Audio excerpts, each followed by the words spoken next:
बोलो विष्णु भगवान की जय। नमस्कार दोस्तों, स्वागत है आपका मेरे यूट्यूब चैनल आर के भक्ति में। दोस्तों, मैं आज आपको कामदा एकादशी की व्रत कथा, पूजा विधि या उसके उपाय व मंत्र यह बताऊंगा। कृपया ध्यानपूर्वक सुनें।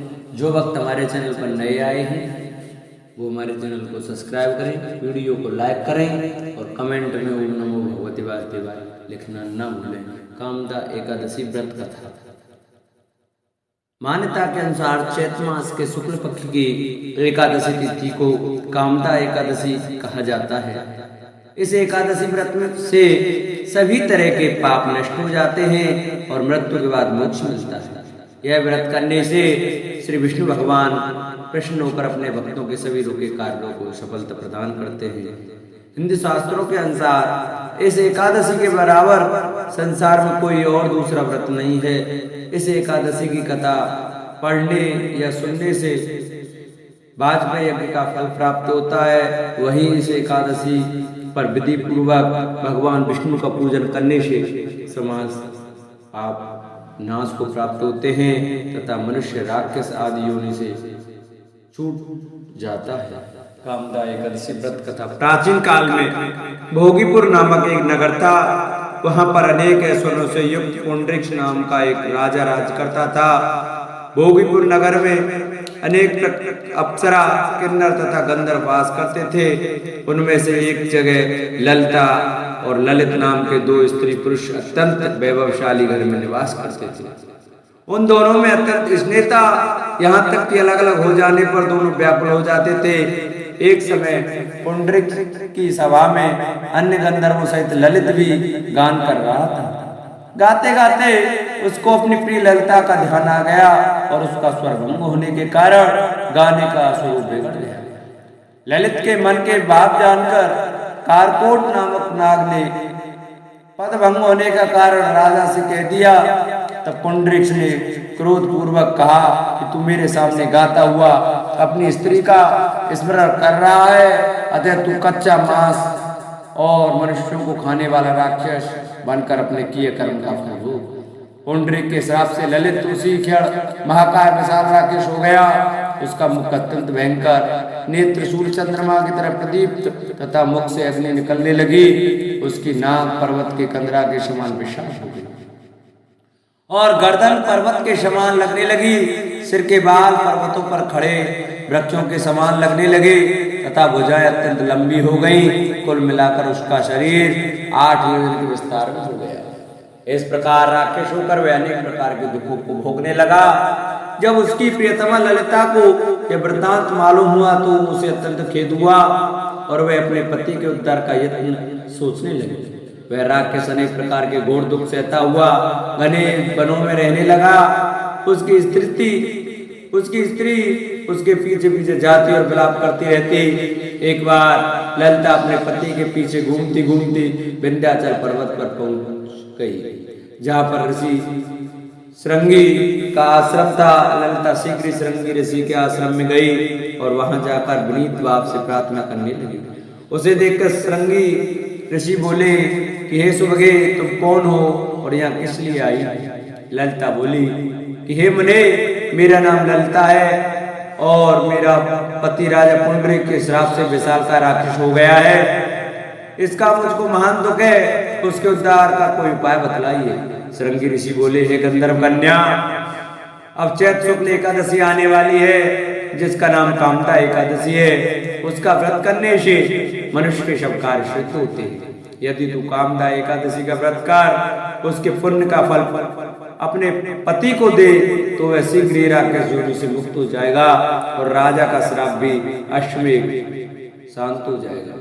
मुनि के ऐसे वचन सुनकर ललिता ने चैत्र शुक्ल एकादशी आने पर उसका व्रत किया और द्वादशी को ब्राह्मणों के सामने अपने व्रत का फल अपने पति को देती हुई भगवान से इस प्रकार प्रार्थना करने लगी, हे प्रभु, मैंने जो यह व्रत किया इसका फल मेरे पतिदेव को प्राप्त हो जाए, जिससे वह राक्षस योनि से मुक्त हो जाए। एकादशी का फल देते ही उसका पति राक्षस योनि से मुक्त होकर अपने पुराने स्वरूप को प्राप्त हुआ।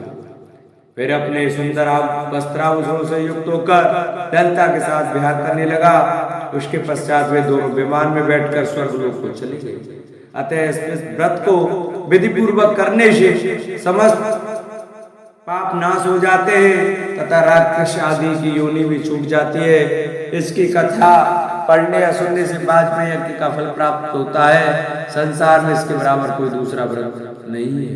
पूजा विधि: कामदा एकादशी के दिन ब्रह्म मुहूर्त में उठकर स्नान आदि से निवृत्त होकर स्वच्छ वस्त्र धारण करके श्री विष्णु भगवान का ध्यान करें। तत्पश्चात व्रत का संकल्प लें। घर के मंदिर में एक चौकी पर लाल कपड़ा बिछाकर श्री विष्णु की प्रतिमा स्थापित करें। एक लोटे में जल लेकर उसमें तिल, रोली और अक्षत मिलाकर अभिषेक करें। आप भगवान श्री विष्णु को फल, फूल, दूध, तिल, पंचामृत अर्पित करें। भगवान विष्णु को धूप दिखाकर उन्हें पुष्प अर्पित करें। शुद्ध घी का दिया जलाएं तथा विष्णु जी की आरती करें। फिर एकादशी की कथा का पाठ करें अथवा श्रवण करें। शाम के समय उन्हें भगवान विष्णु जी की पूजा करके फलाहार करें। श्री विष्णु भगवान का भजन ध्यान करते हुए रात्रि जागरण तथा विष्णु जी की आराधना करें। श्री विष्णु जी के मंत्रों का ज्यादा से ज्यादा जाप करें। अगले दिन यानी द्वादशी तिथि को योग्य ब्राह्मण या किसी गरीब को भोजन कराएं, दान दक्षिणा दें तथा गरीबों को गर्म कपड़े, तिल और अन्न का दान करें। तत्पश्चात स्वयं भी भोजन ग्रहण करके व्रत का पारण करें। विष्णु सहस्त्र नाम चालीसा का पाठ करें। कामदा एकादशी के दिन समी के पौधे के पास आटे का दीपक जलाएं। दीपक जलाते समय उसमें कपूर और हल्दी डालें। आपके पास गंगा जल हो तो एकादशी के दिन पानी में गंगा जल डालकर नहाएं। एकादशी के दिन पितृ तर्पण करें। इससे पितृदेव खुश होते हैं तथा श्री विष्णु भगवान प्रसन्न होकर सभी पापों का नाश करके सुख संपन्नता का आशीष देते हैं। एकादशी के दिन भगवान विष्णु को सात्विक चीजों का भोग लगाएं तथा प्रसाद में तुलसी जरूर शामिल करें। एकादशी के दिन ओम नमो भगवते वासुदेवाय मंत्र का जाप करते हुए शाम में तुलसी जी के सामने घी का दीपक जलाएं। 7:30 से परेशान हैं तो शनिवार के दिन आने वाली एकादशी के दिन अंधेरा होने के बाद पीपल वृक्ष पर मीठा जल अर्पित करके सरसों के तेल का दीपक जलाएं और अगरबत्ती लगाएं और वहीं बैठकर हनुमान चालीसा तथा शनिदेव का पाठ करें। पीपल के साथ परिक्रमा करें। एकादशी की व्रत कथा पढ़ने तथा सुनने मात्र से मनुष्यों के पाप तथा राक्षस होने से मुक्ति मिल जाती है। बोलो विष्णु भगवान की जय। ओम विष्णवे नमः। ओम विष्णवे नमः।